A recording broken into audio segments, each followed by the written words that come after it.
There was a time when driving was a pleasure, when a sports car was a machine to be driven rather than simply to pose in traffic jams. But those days are long gone. Or are they? Not for the 25 teams taking part in the Grand Tour, they're not. Created over 20 years ago as an antidote to the traffic jam, the Grand Tour is a celebration of driving that recreates motoring adventures of a bygone era, when what mattered was the journey, not the destination. And what a journey it is. 5 days and 1,000 miles from London to Monte Carlo. And this year, the Luxury Channel came along for the ride. Coming up in the programme, we'll be meeting some of the characters who take part, enjoying overnight stops in historic chateau hotels, tackling some of the finest driving roads in Europe, hunting cryptic clues in medieval villages, and joining the teams as they cross the finish line in Monte Carlo. Oh, and we'll also be finding out what it takes to win. I'm going to cheat quite a lot, but it's going to be subtle. 1, 2, 1, 2, 3, 4. So here we are, it's 25 to 8 on Sunday morning, and we're about to start. So this is the whole crew gathered for breakfast here at the Bluebird on the King's Road, and in half an hour we're going to flag everyone off the line and start the event. We don't look at the Grand Tour as being really a motoring event, we see it as being much more a social event. It's kind of a 5-day party on wheels. And who better to set the party off than confirmed Francophile Sir Terence Conran. The Grand Tour was originally conceived back in 1985 as a novel way to raise money for charity. And over the years, almost £2 million has been raised for good causes. It's not a race and it's not a rally, it's a treasure hunt. So the idea is that each day the teams take a specific pre-designed route and we set cryptic clues for them to answer along the way. And we have very long lunches and generally have a good time.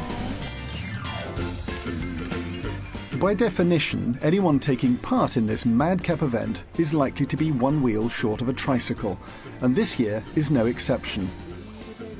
They're a diverse bunch from farmers and bankers to lawyers and hoteliers. Some are old friends, others are couples, and a few are even fathers and sons. But what unites them all is the spirit of adventure and the love of the open road.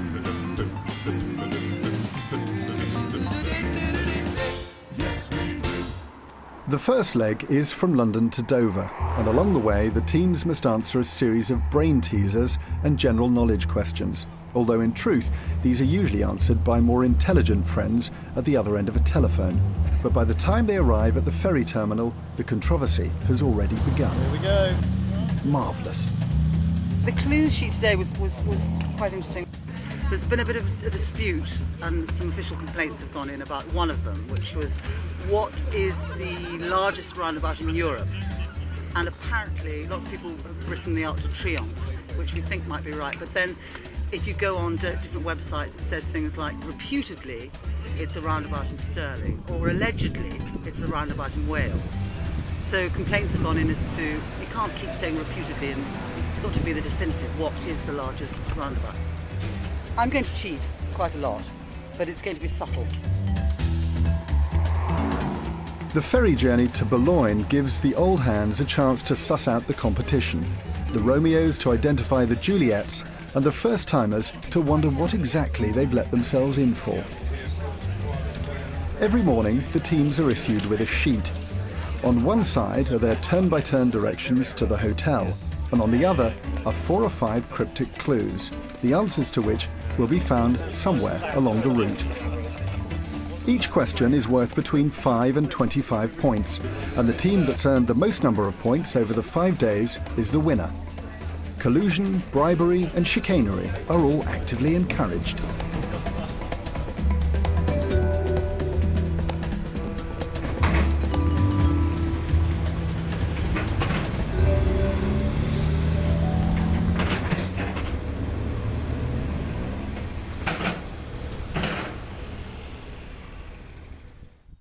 The countryside of northwestern France is characterized by huge open landscapes.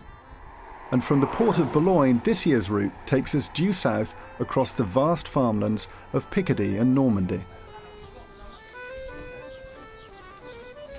To all intents and purposes, France shuts on Sundays, and so finding somewhere for even a pit stop lunch was a struggle. But after a modest salad and a plate of charcuterie washed down with a well-earned beer, it was time to hunt down the next cryptic clue. Okay, so here we are on day one, and we feel that at the beginning of this event, it's important to keep the questions relatively simple.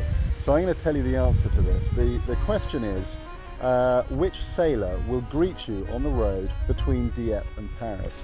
And if you look over my right shoulder, you'll see it says Rue de Dieppe, and if you look over my left shoulder, you'll see it says Rue de Paris. So the answer is somewhere in between the two. And if you look very subtly behind you on the wall, you'll see a very well-known sailor. That was Rue de Paris, Marie, yeah, Rue de exactly. Dieppe, so it was here and then... And then the Eagle Eye girl's got it. If in doubt, cheat. Yeah. Or if that fails, just bribe an organiser.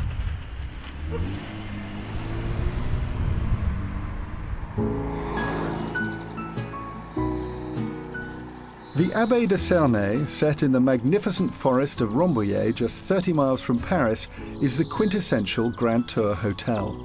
It has great rooms, excellent food, and an accommodating barman who can be persuaded to stay open till dawn. Founded in the 12th century by monks from Burgundy, the Abbey has a rich and dramatic history. Having been abandoned after the 100 Years' War and again after the French Revolution, it wasn't until Nathaniel Rothschild bought it in the late 19th century that it was restored to its former glory. 30 years ago it was converted into a hotel, and today it remains a haven of tranquility, except when the Grand Tour's in town.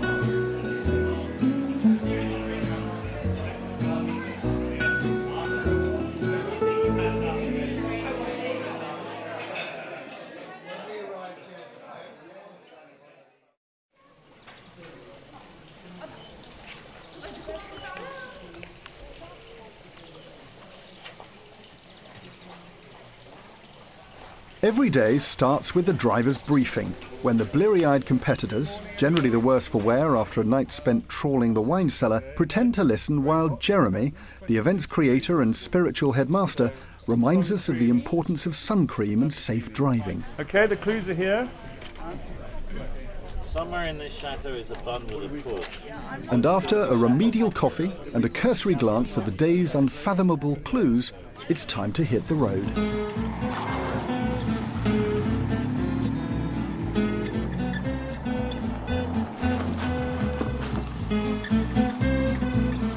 Finding interesting places to set cryptic clues is all part of the meticulous planning process, and Chateau de Chamarolles, a 16th century castle complete with moat and drawbridge, gave us endless opportunities for some devious questions.